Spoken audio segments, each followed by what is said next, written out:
when it happened, and like I had only been there a short amount of time because I got there right before the conference finals were about to start. So I'd only gotten out of quarantine for like 2 or 3 days. And like to see all Marcus Spears, to see all of the media people, because I was just watching the game and I saw it and I was like, what the hell? Then I turned around to look and it was just like everybody was just, they couldn't believe. And it was different than like when you saw like Golden State come back from because it was like they were the best team in the league all year. And even though KD and Westbrook, it was like, the best team. They had the ability to do that. The best team, but it was just like, yo, to watch that was mind-blowing. I just felt like the Clippers would win that series. I feel like they had some championship DNA. Obviously, Kawhi, champion, T. Lue champion, Doc champion, and I just felt like they had built up enough mantra over that year to win it. Okay, let me ask you this, because, and I'm sure you'll take this somewhere else too. Once it was all said and done, you had your moment on the mic. Yeah. And you said the whole organization, Rob Pelinka, Jeannie Buss. As much as she setting you up, she's setting me up. Everyone needed respect. What's that one baseball game when you're a kid? What they call it? T-ball? Yeah. That's basically what she did. Yeah, she just put it right on there. Look, I'm a team player. Yeah, you're great at what you do. Yeah, I'm going to give you the lob. With that said, you said that you wanted respect on your name. Put that respect on my name. I want to know why. I love having I want to know why. Exploding. Because I really do. I have literally not talked to you about it. I want to know why in that moment. And I want to know if the 4th championship has changed you. Why did I say that just at the end about me or about everybody? Well, I think... About everyone because one you know. Let me break it down for everybody. So first of all, the organization. Obviously, the Lakers have been on for the last 5 to 7 years, and rightfully so. Maybe longer. Maybe longer. Because they want you to win. They want you to win. But it was and from the outside looking in, and then when I actually got in it, it was, and I want to be a part of the change. So, okay, now we this is a change. The Lakers want their respect. Yep. Jeannie Buss being the only female owner, along with Portland because, the late great, and also in New Orleans as well. But she's the first female champion to win a championship.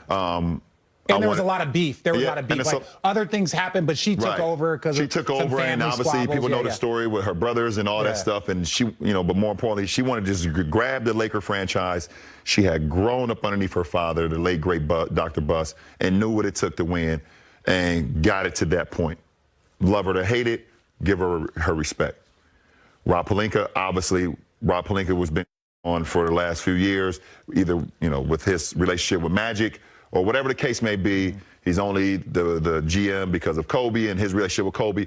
Whatever you say. He built a championship team. We won a championship. Yep. Coach Vogel as well.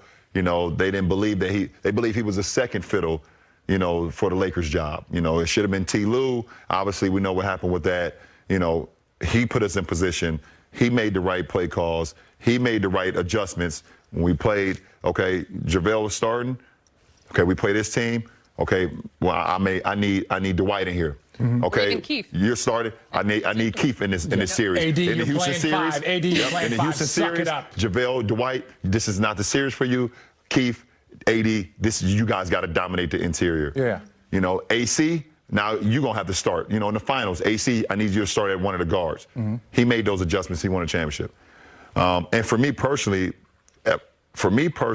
after all that I've accomplished still in this league, there's still a conversation of like doubt.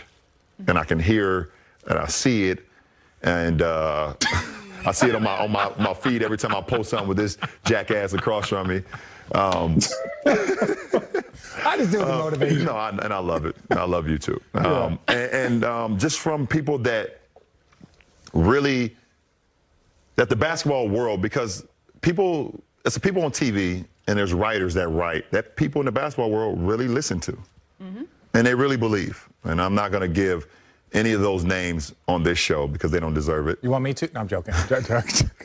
I'll retweet it when you tweet it. Okay. Oh my God. Okay. That continue to discredit or continue to not to understand what, the drive that I put into it. You know, they talk about these players, or well, he doesn't have that same drive as them, or he doesn't have that same mentality as those. If he did, and they see what I continue to accomplish. So, you know, it was a reassurance to myself, but it was also like to the naysayers and to the haters, which will always be there, even after I'm done playing. I'm always going to be right here. And to Channing. Be right here. Yeah, you know, I hear it, I see it, and just like one of the words I've been using today, holding them accountable. Yeah. And I'm holding them accountable. Well, this is the part that, like, I always consider you like big little brother. Big brother because, you know, I respect, like, all the things that you do. Little brother because I've watched you since you came in, like so many other people. But there was one part that caught me in your like speech at the end when Rachel tried to tee you up. A couple years ago, after we won the championship, you said, look at his face. You said, you know what? And I understood because I was a witness. No pun intended. I was a witness, no pun intended. You were like, I believe that right there, after we won championship, made me the greatest because you had done something that had never been done before. Our team had done something that had never been done before. And people don't understand from an athlete standpoint the confidence and the mental confidence that we have to instill in ourselves. And so I watched it and I was like, kind of like, not the Channing Jordan, it wasn't that, but I was like, ooh, our guy's got a lot of haters that are going to use this against him. And so the same moment, now your fourth championship, and that same opportunity was given to you by Rachel Nichols and said, like, hey, where do you think that this do it? And where I think even as a 35-year-old and you've accomplished what you've accomplished, you took a step back. And you were like, you know what? I'm smarter, I'm wiser, even than I was 4 years ago. You know what? That's not for me to decide. That's for everybody else. People are always going to argue that. So, like, I viewed it as a moment of maturity, right? Like, why is it that you took a step back in that moment? Not saying that you changed your mind or any of that. Because I realized that the conversation is going to continue to happen no matter what. And it's great for the game. Yeah. It's great for the barbershops. It's great for the game. It's going to continue to happen. I don't know why. The one thing I don't understand is, like, you know, you never hear, you know, the greatest quarterbacks always talked about. You never hear, like, who's the greatest quarterback, you know, Brady or Montana. Yeah. You know, you got Montana with 5, you got Brady with 6. Yeah. You know, or you know, you used to hear the Peyton and Brady thing when they played, but, you know, Brady started to win a lot more and things of that nature. But you never hear, like, every single conversation. Even baseball. It's like Babe Ruth, and then people just move on. Right, they just move on. No more arguments. Right, Babe no more arguments. Baseball player. Right, exactly. You know, so, you know, and well, other sports, hockey, you hear Wayne Gretzky. People move on. You haven't heard anything since. You move on. Wayne Gretzky is the greatest. You move on. There's, you know, things of that nature. But, you know, the conversation is going to always be had, and it's great for debates because they want to compare errors. They want to compare players and who they've seen. The one thing that I know for sure, that I've been a part of 2 teams that's won the 2 hardest championships in NBA league history. The 2016 Cavs coming back from 3-1 versus 73-9 team, being down 3-1 versus one of the best teams that ever been assembled. 2-time MVP. 2-time MVP. And then what we went through in the bubble. And if you were not in a bubble, you don't quite understand it. You will never, ever understand how hard it was to win that championship, to be able to motivate yourself, to be this is literally out of your whole comfort zone. No family, no family. I didn't see my family for 8.5 weeks. And then it was just my wife. I didn't see my kids until I got out of the bubble, 96 days. Everything you're accustomed to, your own bed or your chef, you know, your sleeping pattern, you know, you're so accustomed to, you know, for me, I'm a routine guy. And when my routine is, like, knocked off, it's like, I don't know, it's hard for me to center myself. So I'm with you. I'm literally in a bubble at times, like, in my room, literally seeing the walls like this, like The Shining. Just blood. Just like blood coming down my walls. I go in the hallway. It's like 2 kids on a tricycle. I'm like, oh, holy shit, what is going on? I got to go home. I'm ready to leave. You haven't seen The Shining. We want you to play with us. Yes. You got to see The Shining. It's one of the greatest ever horror movies. I'm a horror movie connoisseur, guys. I'm sorry for the people that don't watch horror movies, but it felt like a horror movie. Yeah. in the bubble. And I just believe that I've been a part of 2 of the hardest championships in league history. Mm-hmm. And I don't care what anyone says about that. You can debate who's the greatest of all time individually, things of that nature, and what they've done.